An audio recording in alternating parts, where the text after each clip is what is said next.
Hi hello नमस्कार. मी आहे शारदा आणि स्वागत करते तुमचं सर्वांचं एका नवीन व्हिडिओमध्ये.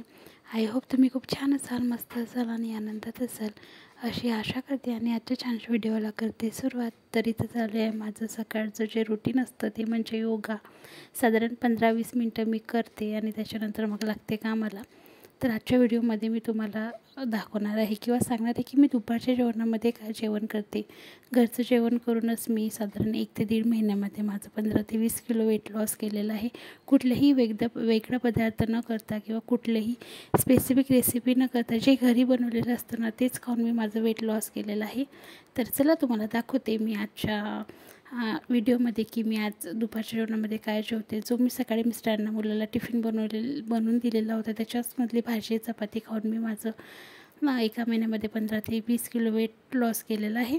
तर चला दाखवते की एवढं सारं खाऊनसुद्धा मी माझं वेट लॉस कसं केलेलं आहे.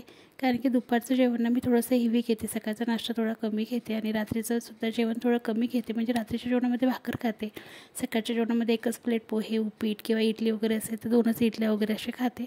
पण जे दुपारचं जेवण असतं ना मी थोडंसं जास्त घेते. कारण की दुपारचं जेवण जेवलं ना मग व्यवस्थित जेवण केलं ना मग एनर्जी राहते आणि रात्रीसुद्धा आपल्याला जास्त भूक लागत नाही. तर चला दाखवते तुम्हाला की आजच्या जेवणामध्ये काय आहे. तर हे आहे माझं आजचं दुपारचं जेवण. तर सकाळी टिफिनमध्ये मी छोलेची भाजी बनवलेली होती. तर प्लेटभर छोलेची भाजी घेतली, परत 2 चपात्या घेतल्या आणि सॅलेड घेतलं. कारण की वेट लॉसमध्ये सॅलेड खूप महत्त्वाचं काम करते, म्हणून जेवताना आपण सॅलेड घ्यायचंच. तर सॅलेडमध्ये मी घेतलं आहे कांदा, टोमॅटो, काकडी आणि आता उन्हाळ्याचा सीझन असल्यामुळे कैऱ्या पण अवेलेबल असतात म्हणून कैऱ्या पण घ्यायच्या. तर ती सॅलेड खाते आणि त्याच्यानंतर मग भाजी चपाती. तर हा होतं माझं आजचं दुपारचं जेवण.